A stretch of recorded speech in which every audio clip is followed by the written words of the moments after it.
parte sobre história industrial. Falei para vocês que eu vou dividir aqui o estudo da gestão industrial, divido ela em 3 partes, como um bom economista sempre faz. Eu divido ela em história da indústria, macroeconomia da indústria e microeconomia da indústria. Na história da indústria nós vamos estudar como que as indústrias chegaram no mundo e no Brasil, como elas estão atualmente, né? O processo que as levou ao estado atual. Essa é a parte histórica. Parte macro é você entender a geopolítica da indústria de um ponto de vista macroeconômico, mundial. Isso te ajuda, por exemplo, se você ocupar um alto cargo em uma indústria, você vai saber fazer um estudo econômico, um estudo de competição entre as indústrias, analisar as indústrias do mundo, verificar oportunidades de negócios no mundo. E a terceira parte é a parte microindustrial, que é onde a gente vai entender os problemas do dia a dia das indústrias, tá? Vamos lá, na aula passada eu falei sobre o surgimento das indústrias no mundo, falei sobre a primeira e a segunda revolução industrial. Hoje eu vou falar com vocês sobre a terceira e a quarta revolução industrial no mundo, tá? A terceira revolução industrial, ela vai ocorrer entre 1950 aos início dos anos 2000. E o que vai marcar o surgimento das indústrias da terceira revolução industrial? Bom, Primeira Guerra Mundial, Segunda Guerra Mundial e Guerra Fria. Professor, mas Primeira, Segunda Guerra Mundial e Guerra Fria não está anterior aí a 1950? Pelo menos a Primeira e Segunda Guerra Mundial. Na Guerra Fria não, tá? Certinho com 1950 aos anos 2000. São até a queda do Muro de Berlim, 1991. A gente está tendo aí dois acontecimentos históricos acontecendo ao mesmo tempo.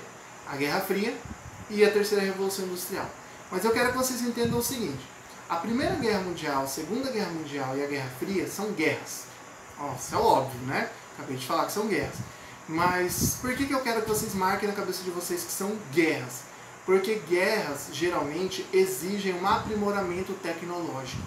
Todas as guerras exigem que os países aprimorem as suas indústrias, aprimorem as suas tecnologias.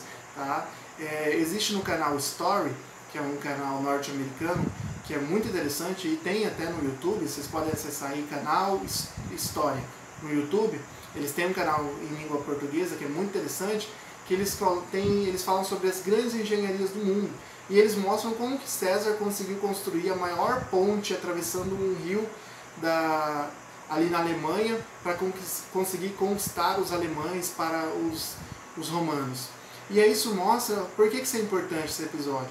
Porque mostra que desde lá da época de César, lá na Roma Antiga, você já tinha o fenômeno de que guerras resultam em aprimoramentos tecnológicos muito rápido. Todos os recursos do país são levados para a questão da guerra e são levados para ter um aprimoramento tecnológico. Por quê?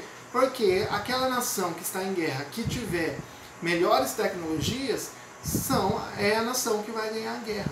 Tá? Não que eu esteja defendendo aqui guerras, longe disso, tá, gente?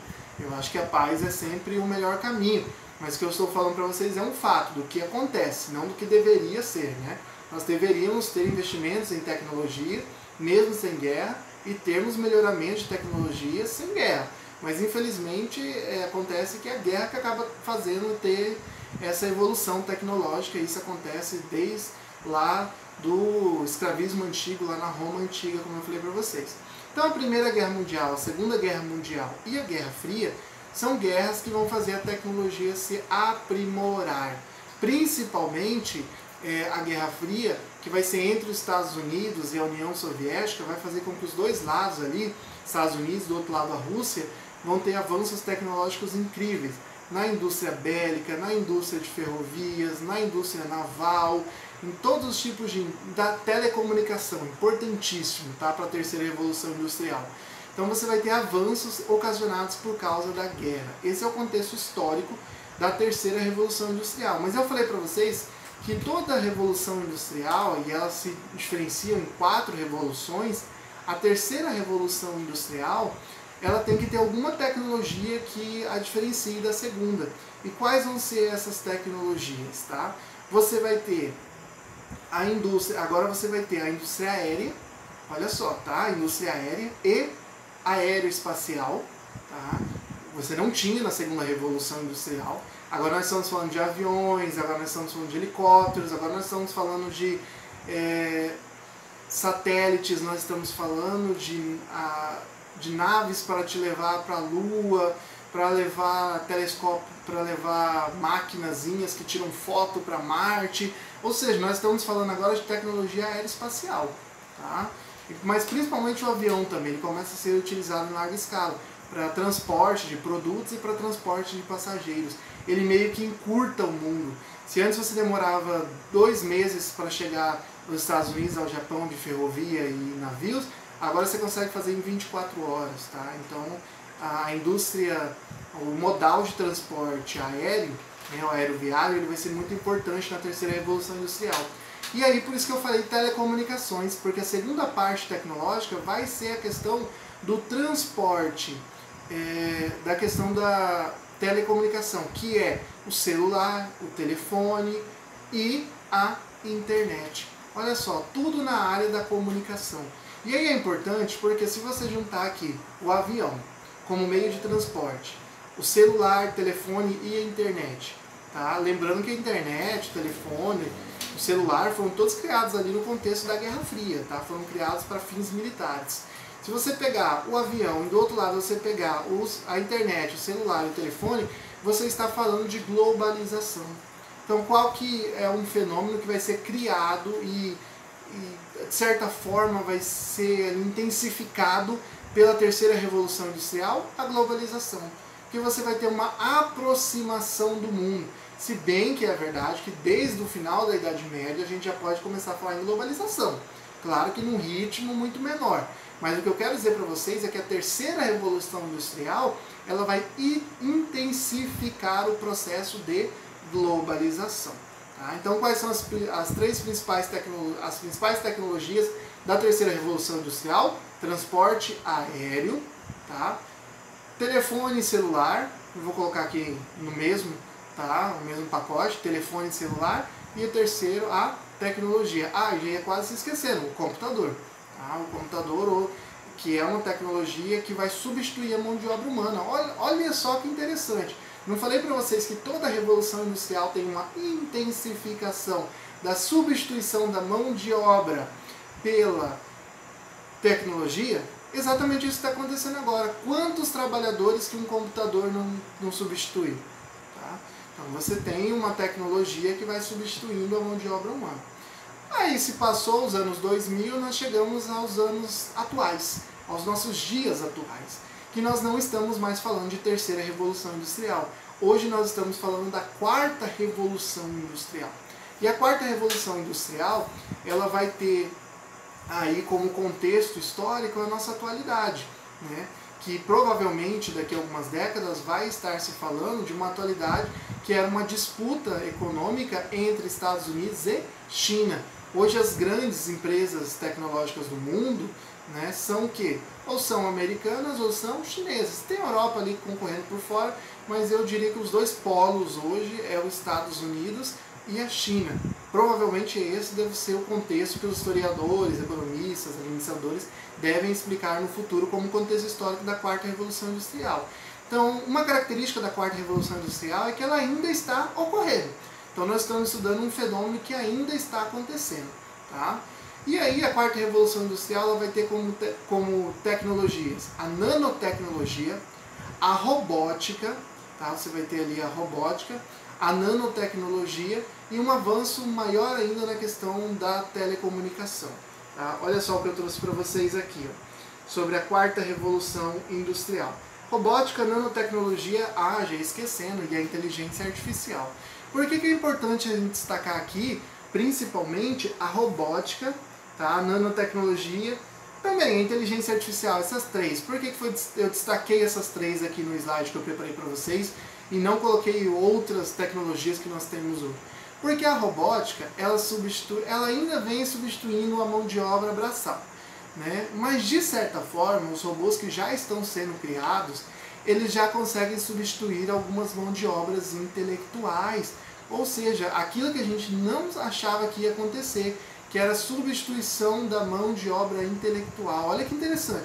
Lá na primeira, segunda e terceira revolução industrial, principalmente na primeira e segunda, dizia-se que quem estava sendo substituído era o trabalhador que não se capacitava, era o trabalhador que não adquiria uma escolaridade, que não se esforçava, ou seja, a mão de obra braçal. Tá? Era isso que se dizia. Na quarta revolução industrial, você já tem robôs que conseguem substituir, por exemplo, um atendente de supermercado, um vendedor, uma menina que abre crediários. Aí você pode falar, professor, mas são funções que não exigem tanta qualificação. E se eu te falar que a nanotecnologia, hoje ela consegue substituir médicos fazendo cirurgias. Tá? Então olha só, a nanotecnologia consegue substituir médicos. Tá? E aí nós temos a inteligência artificial. Essa aqui é o X da questão. O que é inteligência artificial? São programas de computadores que conseguem aprender sozinhos. Então são programas criados de forma muito sofisticada, por mentes humanas brilhantes. Então já é um programa que tem uma qualidade muito grande. Mas o que vai acontecer também? Vai ter a capacidade de aprender sozinho. Ou seja, é um programa de computador muito bom e que ainda vai ter a capacidade de aprender sozinho.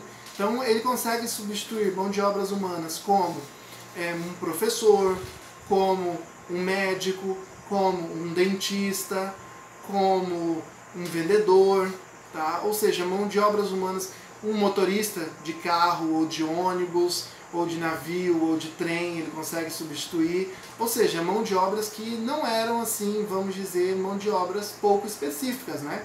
Eram mão de obras bem qualificadas. Tá? Então ele consegue substituir essas mão de obras. Então uma característica da quarta revolução industrial é que a substituição do trabalhador chegou a tal ponto que hoje você consegue substituir a mão de obra pensante. Tá? Aquele trabalhador intelectual hoje ele é substituído, inclusive o professor. O que é o EAD se não a substituição de vários professores por um professor só, não é isso? Você tinha vários professores dando aula em uma faculdade. Ela pega a faculdade, a matriz dela, grava uma aula, aquela aula transmite para todas as filiais.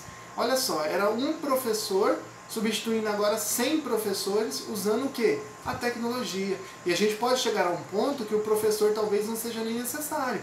Você vai substituir o professor por uma inteligência artificial que vai ensinar um conteúdo para crianças ou para adultos, porque ele aprendeu sozinho na internet, aprendeu sozinho lendo livros, e aí vai substituir o professor. Nós podemos e já estamos chegando a esse nível. Aí alguém pode perguntar, professor, mas nesse cenário quem vai ter emprego? Gente, existe um estudo de Harvard que fala que 60%, 20% das pessoas vão perder o emprego. Para você ter uma noção, hoje o Brasil está nessa crise toda porque nós temos 12% de desemprego. Então a gente vai chegar a um cenário aí de 20% de desemprego no mundo, em média, por causa da tecnologia. E quanto mais desenvolvido o país, mais desemprego ele vai ter por causa da tecnologia.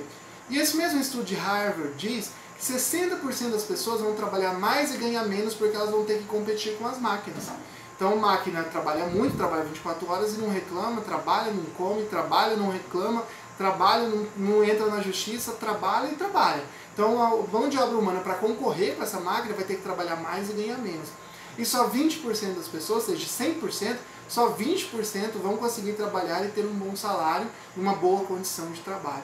Notem que ela intensificou a substituição do trabalhador pela mão de obra humana. Há 100 anos atrás era inadmissível, era impensável a gente falar em 20% de desemprego, e hoje nós já estamos falando que talvez o mundo vai chegar a 20% de desemprego por causa da revolução tecnológica, que a quarta revolução industrial vem surgindo, vem fazendo acontecer no nosso mundo. Espero que vocês tenham gostado. Na próxima aula nós vamos começar a falar sobre a industrialização do Brasil. Espero que vocês tenham gostado. As dúvidas podem deixar no comentário. Até na próxima aula. Tchau, tchau.